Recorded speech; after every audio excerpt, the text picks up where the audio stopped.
Welcome to pushup classes. Last time हमने dimension के फॉर्मूले सीख लिए थे, कई सारे कांस्टेंट की डायमेंशन निकालना सीख ली थी हमने। Last time fundamental basic quantity सारे सीख लिए थे, डायमेंशनल फॉर्मूला भी सीख लिया था। मैंने लास्ट टाइम ये भी बताया था डायमेंशन क्या होती है।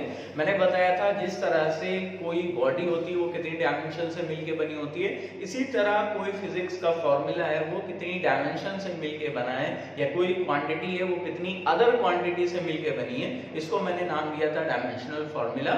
और मैंने कई सारे एग्जांपल दिए थे, कई सारे इंपॉर्टेंट जो हमारे फिजिकल कांस्टेंट है उनकी डायमेंशन निकालना सिखाया था। मैंने कहा था इन्हें लर्न कर लेंगे, बहुत ज्यादा इंपॉर्टेंट थे क्योंकि स्कूल में भी आ सकते हैं। आज हम लोग दूसरी चीज पढ़ेंगे जिसका नाम है यूजेस या रूल्स ऑफ डायमेंशन एनालिसिस। ठीक है ना। तो उसके कुछ पर्टिकुलर रूल्स होते हैं, उन्हें हम लोग फॉलो करेंगे क्योंकि हमारे बहुत काम आएंगे। स्कूल में भी आपके 11th क्लास में आ सकता है कि लिखिए इसके रूल बताइए डायमेंशन एनालिसिस के। ठीक है ना।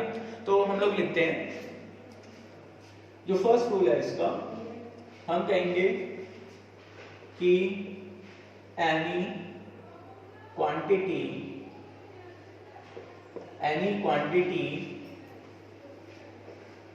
must be added if and only if their dimension are same.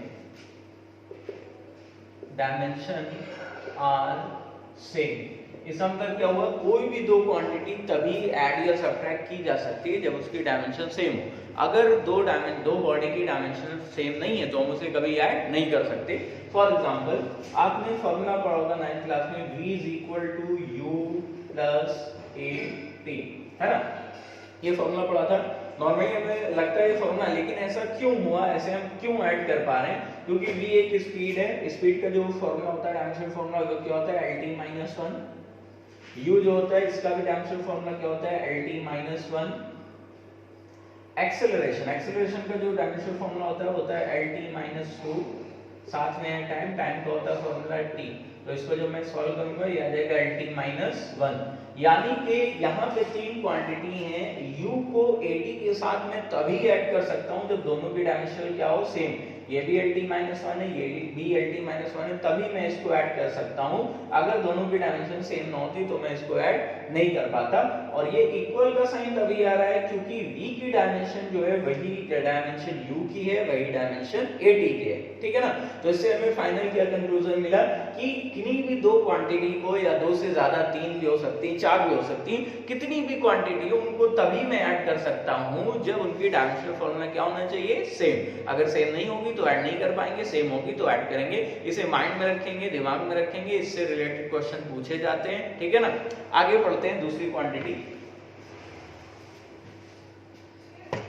दूसरी इसकी प्रॉपर्टी थी, दूसरी प्रॉपर्टी कहा गया कि any log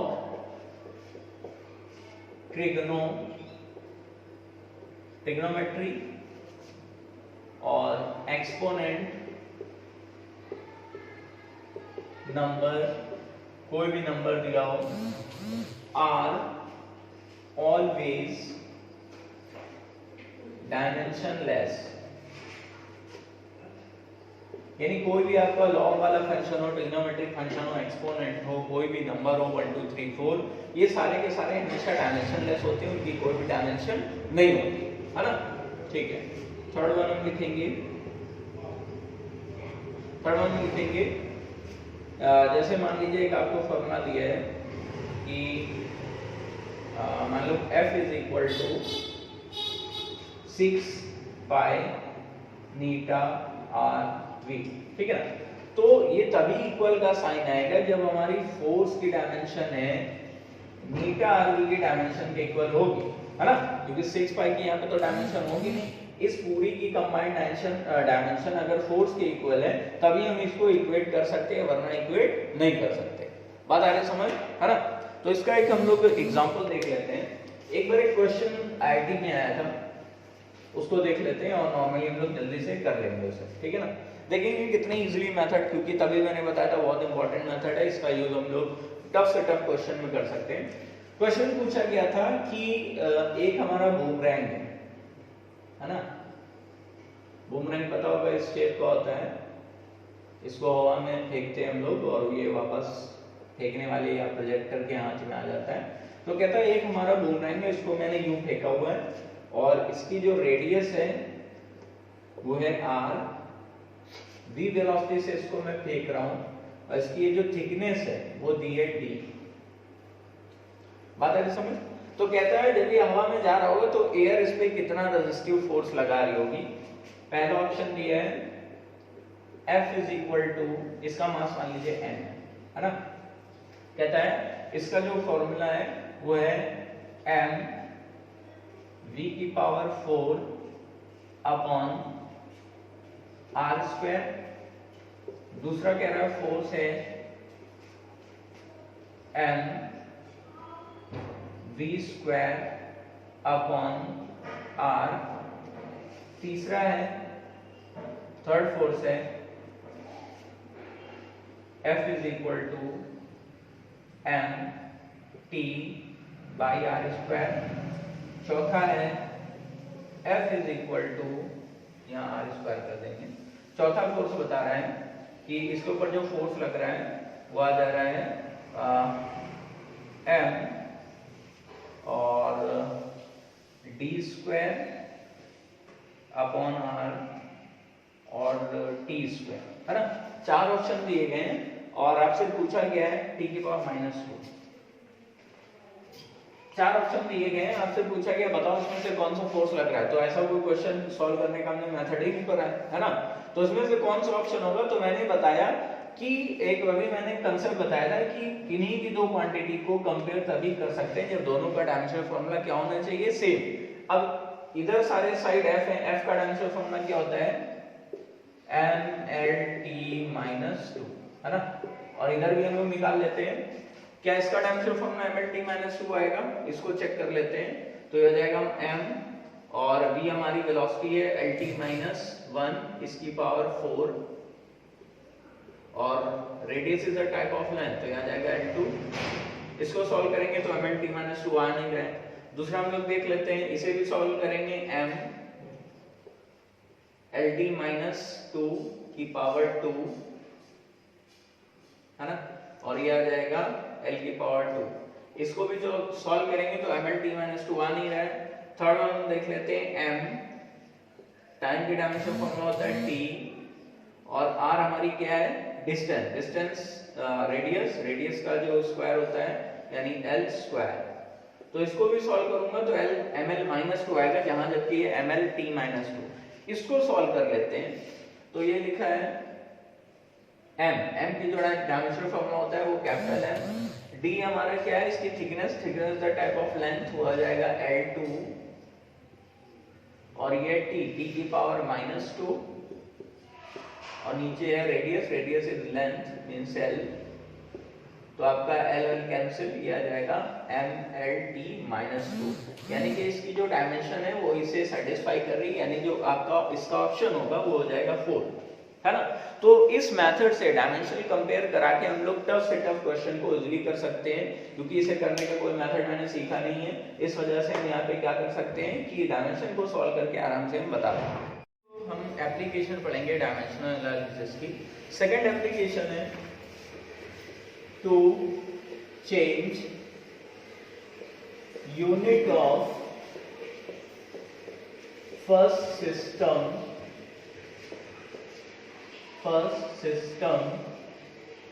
into another system, ठीक है ना। एक सिस्टम के यूनिट से दूसरे सिस्टम के यूनिट में चेंज करना इसकी नेक्स्ट एप्लीकेशन है। मतलब जैसे हमारे पास एक यूनिट है MKS में, क्योंकि सिस्टम आपके पास 3 टाइप के होते हैं मेजरिंग सिस्टम, आपने पहले भी पढ़ा होगा। अपने पास 3 टाइप के मेजरिंग सिस्टम होते हैं। फर्स्ट होता है MKS, जिसे आप SI नाम से भी जानते हैं, मीटर किलोग्राम सेकेंड।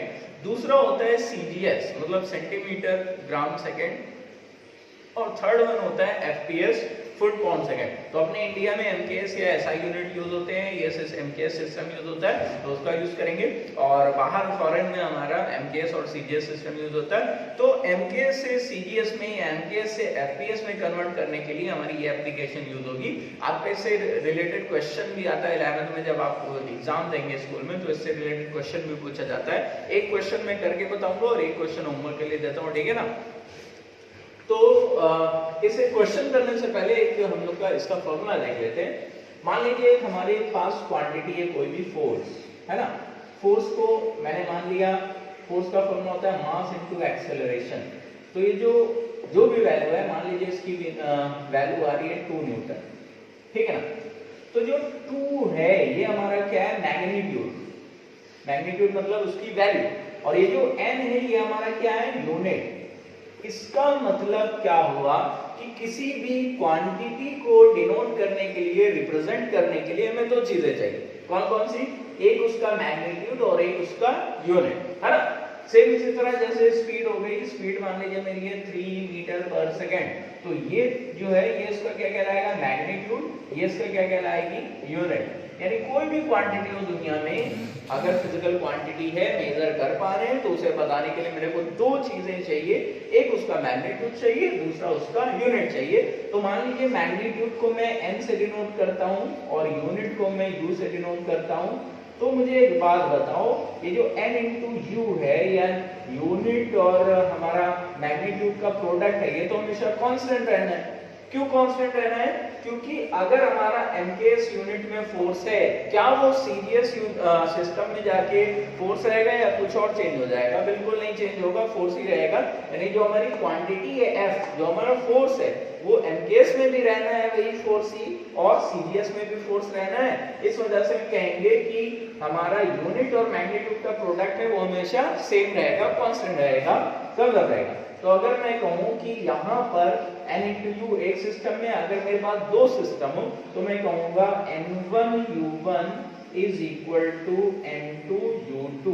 मतलब यूनिट और मैग्नीट्यूड का जो प्रोडक्ट होता है वो हमेशा क्या रहता है, कांस्टेंट। ये फॉर्मूला देख लेंगे, इसे समझ लेंगे, याद रखेंगे, इसी का यूज हम आगे एग्जाम्पल में करेंगे, ठीक है ना। तो चलिए हम लोग देख लेते हैं इसका एग्जाम्पल। पहला कहता है, क्वेश्चन कहता है, ये इंपॉर्टेंट क्वेश्चन है, आपके स्कूल में आ सकता है, तो उसे लिख लेंगे, ठीक है ना। कहता है how many dimes are there, how many dimes are there in 1 newton, है ना। कहता है 1 न्यूटन में कितने टाइम होते हैं। तो सबसे पहले हमें क्या कंसीडर करना पड़ेगा, ये 2 यूनिट। न्यूटन क्या है, हमारे फोर्स की यूनिट है, और ये एमकेएस या एसआई यूनिट है। डाइन क्या है, सीजीएस, यहाँ लिख देते हैं छोटा सा सीजीएस, और ये हमारा क्या है, एमकेएस, और इसी को हम लोग लिखते हैं एसआई। यानी मेरे को एमकेएस यूनिट से चेंज किसमें करना है, सीजीएस यूनिट। बात आ रही समझ। तो फिर वही अपना फॉर्मूला लगाते हैं। मैंने क्या कहा कि यूनिट और जो हमारा मैग्नीट्यूड होता है उसका प्रोडक्ट हमेशा कांस्टेंट रहेगा। यानी कि मैं लिखूंगा n1u1 must be equal to n2u2। अब पहला सिस्टम अपना कौन सा है, एमकेएस, जिसे मुझे चेंज करना है, तो इधर लिख लेते हैं यूनिट। इसका यूनिट कितना है, 1, तो यहां लिखूंगा 1 इनटू u1। u1 हमारा क्या है, सॉरी u1 हमारा क्या है, एमकेएस, u1 यूनिट न्यूटन है, फोर्स। तो फोर्स का यहाँ पे मैं फोर्स का यहाँ पे क्या लिखूंगा, डायमेंशनल फॉर्मूला nLT-2। अब ये फर्स्ट सिस्टम है, तो यहाँ 1 1 1 लिखना पड़ेगा। n2 की वैल्यू मेरे को चाहिए, यूनिट 2। मैंने कहा कि डायमेंशन कभी चेंज नहीं होगी, फोर्स इसमें भी था, फोर्स इसमें भी रहेगा, तो इधर भी लिखूंगा nLT-2, क्योंकि ये सेकंड सिस्टम है तो 2 लिख दूंगा। बता गया समझ। अब मेरे को क्या चाहिए, n2 की वैल्यू चाहिए। 20 की वैल्यू मैं देख लूंगा, ये n2 में इधर जाके डिवाइड हो जाएगा, तो मैं लिख सकता हूँ m1/m2 within bracket L1/L2 within bracket T1/T2 within bracket power -2 power -2। इन्हें बात समझ आ रही है। अब m1 क्या होता है बेटा, मास। मास तो फर्स्ट सिस्टम में, तो फर्स्ट सिस्टम में मास किसमें डिनोट करते हैं, केजी में। तो मैं यहाँ लिखूंगा kg/ग्राम इसमें लिख दूंगा L मतलब डिस्टेंस मीटर अपॉन सेंटीमीटर, और थर्ड वन में लिखूंगा सेकंड अपॉन सेकंड इसकी पावर -2। ठीक है ना, ये कैंसिल आउट हो गया। केजी में कितने ग्राम 1000, तो यहाँ लिख देता हूँ 1000 ग्राम अपॉन ग्राम, कैंसिल आउट। यहाँ मैं लिख दूंगा 100 centimetre upon centimetre, cancel out. और इधर मैं लिख दूंगा सेकंड बाय सेकंड, ये तो पहले ही कैंसिल आउट है। यानी 3 पावर ये 2 पावर ये, तो मैं लिख सकता हूँ 10 की पावर 5, सही ना। यानी इसका मतलब क्या हुआ, मेरे 1 न्यूटन में कितने टाइम हो जाएंगे 10 रेज़ टू पावर 5 टाइम्स। बात आगे समझ, ठीक है। तो ये अपना पहला एग्जांपल था। दूसरा इसी का इंपॉर्टेंट एग्जांपल मैं दे रहा हूं, इसको लिख देंगे और घर से सॉल्व करेंगे, ठीक है ना।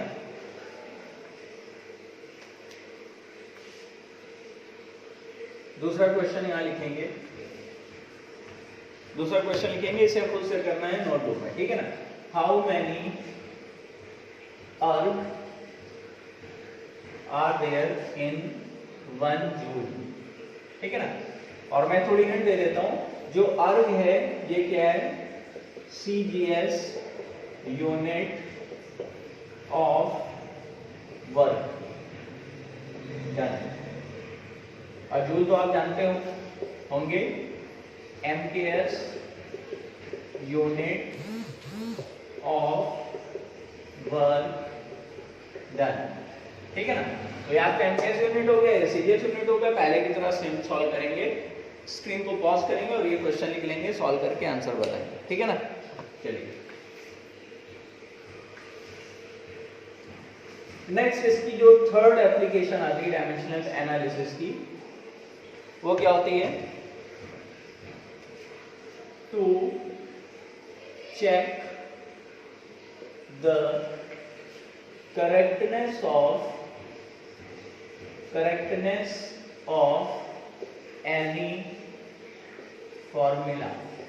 कोई भी मेरे को फिजिकल फॉर्मूला दिया, उसकी करेक्टनेस, ये फॉर्मूला सही है या नहीं है, उसे चेक करने के लिए हम लोग इसका यूज करते हैं, ठीक है ना। तो पहला एग्जांपल मैं लिख देता हूं। जैसे मेरे पास एक फॉर्मूला आया, S is equal to ut plus half a times of t square, ये बताया गया था आपको 9th क्लास में पढ़ा हुआ है ना। तो अभी ये करेक्ट है या नहीं, इसको चेक करने के लिए हम क्या करेंगे, इससे पहले मैं एक कॉन्सेप्ट पढ़ चुका हूं कि कोई भी दो क्वांटिटी तभी ऐड करी जा सकती हैं जब उनकी डायमेंशनल फॉर्मूला क्या हो, सेम, और इक्वल में तभी आता है जब इसका भी डायमेंशनल फॉर्मूला क्या हो, सेम। यानी कि इसका मतलब क्या हुआ कि जो S का डायमेंशनल फॉर्मूला होगा वही डायमेंशनल फॉर्मूला ut का होना चाहिए, वही dimensional formula half at square का होना चाहिए। तो हम लोग इन सबके डायमेंशनल फॉर्मूला लिख देते हैं। तो S हमारी लेंथ है, लेंथ का होता है L, है ना। इसका लिखेंगे u हमारी स्पीड है, तो LT-1 साथ में t का लिख देते हैं। और इसका अगर मैं लिखूं, हाफ का तो होता नहीं है, ये क्या होता है हमेशा डायमेंशन लेस नंबर है, डायमेंशन लेस a हमारा क्या है, एक्सेलरेशन, ये हो गया LT-2 और ये आ जाएगा t2, ठीक है ना। तो यहाँ मैं देखूं L आ जाएगा, यहाँ देखो प्लस का t माइनस का t कैंसिल, L आ जाएगा। यहाँ देखो प्लस का 2 माइनस का 2 कैंसिल होके L आ जाएगा, यानी तीनों सेम है। तो हम लिखेंगे it is a correct formula, ठीक है। मतलब अगर किसी भी फॉर्मूला को आपको चेक करना है तो आप क्या करेंगे कि हर एक की डायमेंशन देख लेंगे, अगर इक्वल होगी तो फॉर्मूला सही है, अगर इक्वल नहीं होगी तो फॉर्मूला सही नहीं है, ठीक है ना। हटा दें।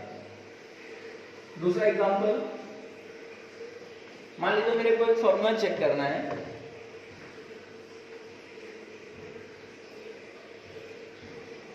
F is equal to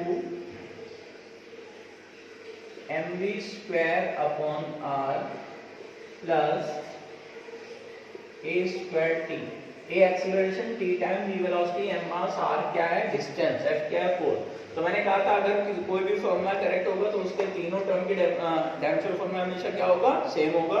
तो सबसे पहले मैं f का लिखता हूँ, इसका कितना हो जाएगा mlt-2, ठीक है ना।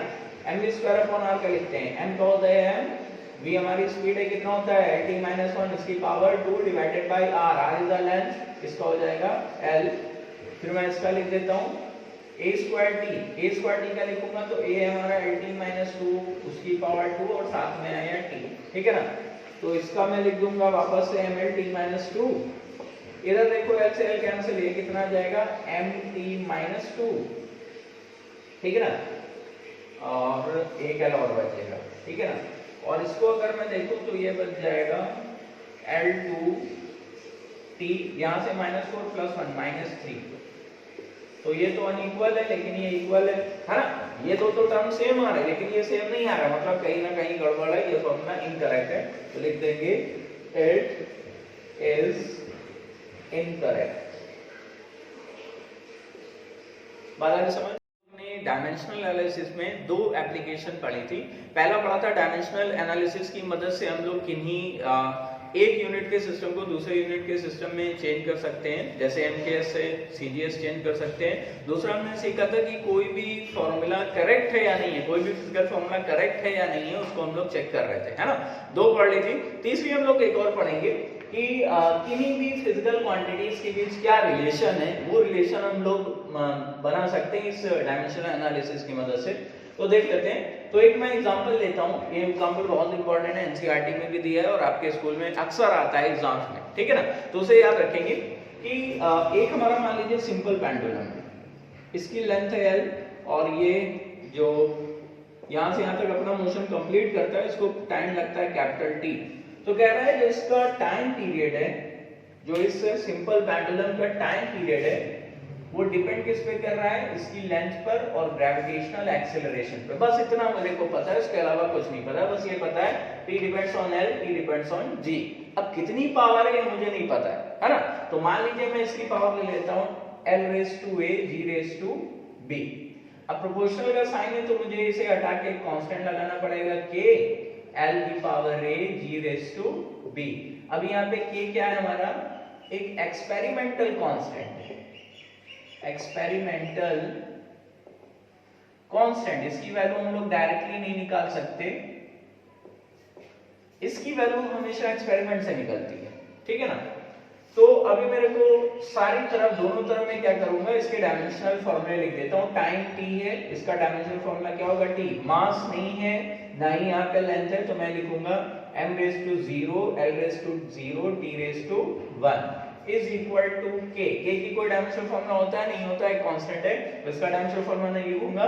l हमारी लेंथ है, वापस से l रेज़ टू a और g हमारा ग्रेविटेशनल एक्सेलरेशन है, इसकी जो डायमेंशनल फॉर्मूला लिखूंगा lt माइनस 2 और इसकी पावर कितना है d, तो इधर a आ गया अपना, इधर b, ठीक है ना। अब सेपरेट कर लेते हैं इसको, तो मैंने लिखा m raise to 0 l raise to 0 t raise to 1, यहाँ पे l की वैल्यू लिखता हूँ l रेज़ टू a और l की पावर b, यहाँ से तो इनटू में पावर ऐड हो जाती है a plus b, then t देखते हैं, t रेज़ टू कितना आ जाएगा -2 into b मींस -2b, ठीक है ना। तो अब आप देख रहे हैं दोनों साइड पे l भी है, t भी, यहाँ भी l है, यहाँ भी t, तो l को l के साथ कंपेयर करा देंगे, t को t के साथ कंपेयर करा देंगे। तो जब मैं कंपेयर कराऊंगा, यहाँ लिखेंगे कंपेयरिंग a, है ना। a को अगर मैं कंपेयर करा, सॉरी l को अगर मैं कंपेयर कराऊंगा, यहाँ l यहाँ l की पावर a प्लस b, यहाँ l की power 0 means a plus b की वैल्यू क्या आ गई 0, यानी a is equal to minus b। एक इक्वेशन मेरे को ये मिल गई। दूसरा देखते हैं, टाइम को कंपेयर कराएंगे, t रेज़ टू यहाँ 1 है, t रेज़ टू यहाँ क्या है -2b, मींस मेरे को मिलेगा -2b is equal to 1 means b is equal to -12। अगर b की वैल्यू -12 तो a की वैल्यू क्या मिलेगी +12, ठीक है ना। दोनों वैल्यू मेरे को मिल गई। अब मुझे पता चल गया कि a की वैल्यू यहाँ +12 है और b की वैल्यू कितनी है -12। ये दोनों वैल्यू उठा के यहाँ पे रखेंगे, इस इक्वेशन 1 ले लो।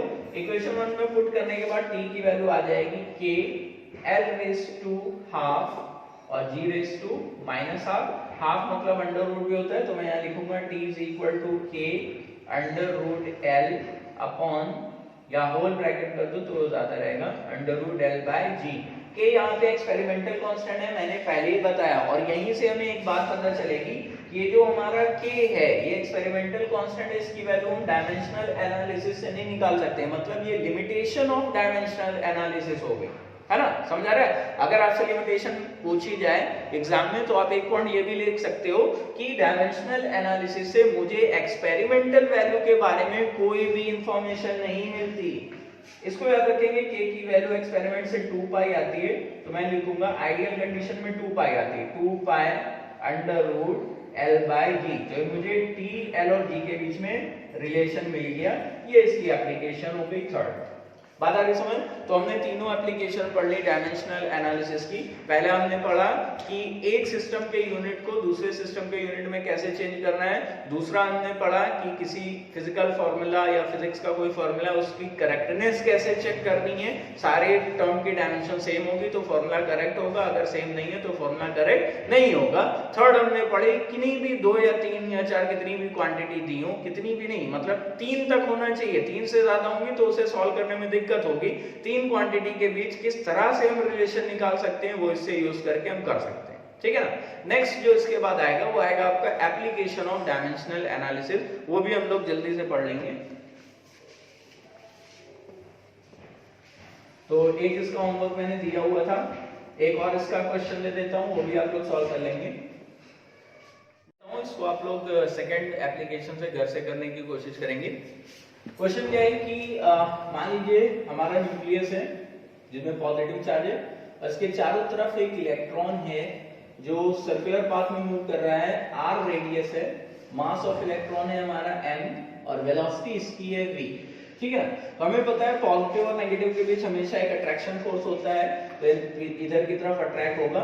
ये जो फोर्स है ये 3 चीजों पे डिपेंड कर रहा है, F डिपेंड कर रहा है mass of electron, F depend कर रहा है radius of circular path, F depend कर रहा है वेलोसिटी ऑफ इलेक्ट्रॉन, है ना। तो फॉर्मूला क्या होगा इसका ये बताना। स्क्रीन को पॉज करेंगे और इसको लेकर इसको सॉल्व करने की कोशिश करेंगे, जो भी आंसर आएगा वो बताएंगे। नेक्स्ट हम लोग पढ़ लेंगे लिमिटेशन ऑफ डायमेंशनल एनालिसिस, है ना। तो हमने डायमेंशनल एनालिसिस में क्या क्या चीजें पढ़ ली, हमने इंपॉर्टेंट कांस्टेंट के डायमेंशन पढ़ ली थी, हमने इसकी एप्लीकेशन पढ़ ली थी। अब हम लोग लिमिटेशन की तरफ बढ़ रहे हैं तो अपना डायमेंशन भी कवर हो जाएगा। उसके बाद नेक्स्ट वीडियो में हम लोग क्या पढ़ेंगे, एरर के बारे में। तो चलिए हम लोग पहले पढ़ लेते हैं लिमिटेशन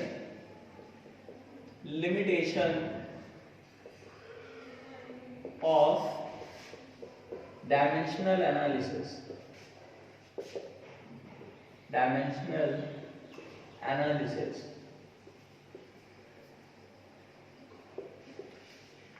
ठीक है ना। तो पहले डायमेंशन वही होगी, अभी अभी हमने देखा था जब हम लोग किसी फॉर्मूले को डेराइव करते हैं तो एक हमारा फिजिकल कांस्टेंट आता है k, लेकिन उस फिजिकल कांस्टेंट k की वैल्यू जो है इससे हम किसी भी बाकी उसकी वैल्यू का डायमेंशनल एनालिसिस से इसकी वैल्यू नहीं निकाल सकते, यानी इसके बारे में कोई इंफॉर्मेशन हमें डायमेंशनल एनालिसिस से नहीं मिलती। एक्सपेरिमेंटल वैल्यू आती है लेकिन डायमेंशनल एनालिसिस से उसकी वैल्यू नहीं मिलती, तो हम कहते हैं ये इसकी लिमिटेशन है। पहला लिख देंगे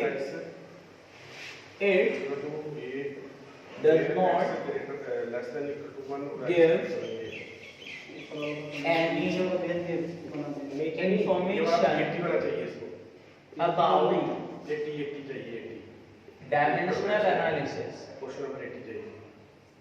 dimensional analysis, ठीक है ना। पहले लिमिटेशन हो गई कि कांस्टेंट या फिजिकल कांस्टेंट एक्सपेरिमेंटल के बारे में हमें इसकी वैल्यू कोई नहीं मिलती, यहां लिख देंगे about experimental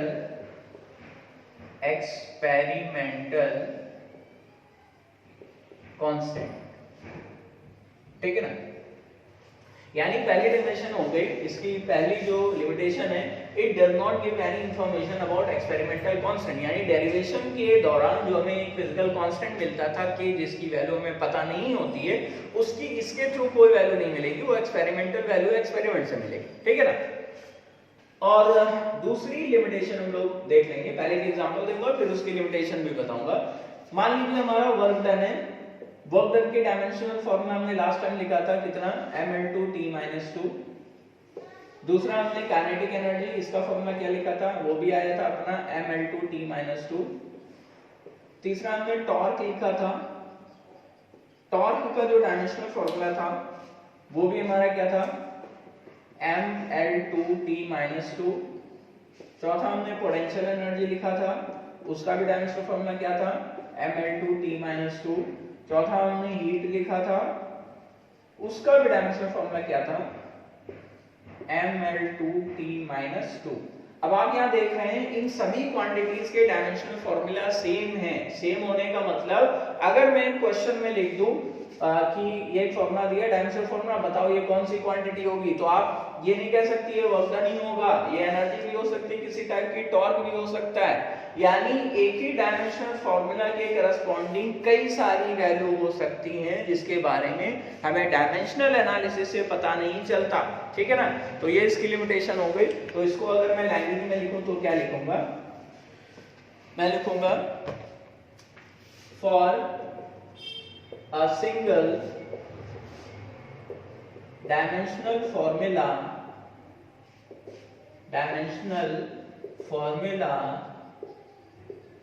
there may be more than one quantity। एक ही डायमेंशनल फॉर्मूले से रिलेटेड कई सारी क्वांटिटी हो सकती है, तो हम ये नहीं बता सकते कि इसके करस्पॉन्डिंग यही क्वांटिटी है, ये इसकी लिमिटेशन है। ठीक है ना। थर्ड वन हम लोग देखेंगे,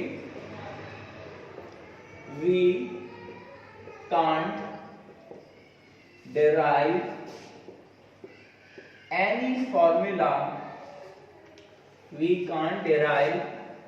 any formula containing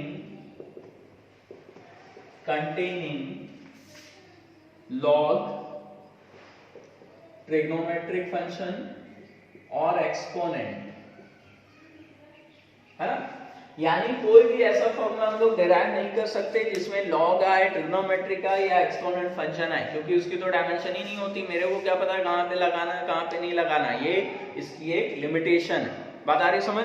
नेक्स्ट जो आता है हमारी, नेक्स्ट इसकी लिमिटेशन है, we can't derive formula containing positive और नेगेटिव साइन, है ना। ये बात याद रखेंगे। मान लीजिए कोई हमारा फॉर्मूला दिया है v is equal to u plus at, हम डायमेंशनल एनालिसिस से इसकी करेक्टनेस तो चेक कर सकते हैं, लेकिन इसे डिराइव नहीं कर सकते। क्यों नहीं कर सकते, यहाँ पे पॉजिटिव या नेगेटिव साइन आ रहा है ना। सिर्फ और सिर्फ कौन से फॉर्म में हम लोग डिराइव कर सकते हैं, जिसमें डिवाइड या इनटू का साइन है। Point to be noted, positive negative हम कभी भी डिराइव नहीं कर सकते, सिर्फ और सिर्फ हम इनटू और डिवाइड वाले फॉर्मूले को डिराइव कर सकते हैं। बात आ रही समझ। तो ये इसकी लिमिटेशन हो गई, इसको याद रखेंगे। यहीं से अपना डायमेंशनल एनालिसिस का जो टॉपिक है वो फिनिश होता है। नेक्स्ट वीडियो में हम लोग एरर के बारे में पढ़ेंगे, उसकी प्रॉपर्टीज के बारे में पढ़ेंगे, उससे रिलेटेड क्वेश्चन करेंगे और उसके बाद जेईई में जितने क्वेश्चन है वो करेंगे। तब तक के लिए थैंक यू वेरी मच।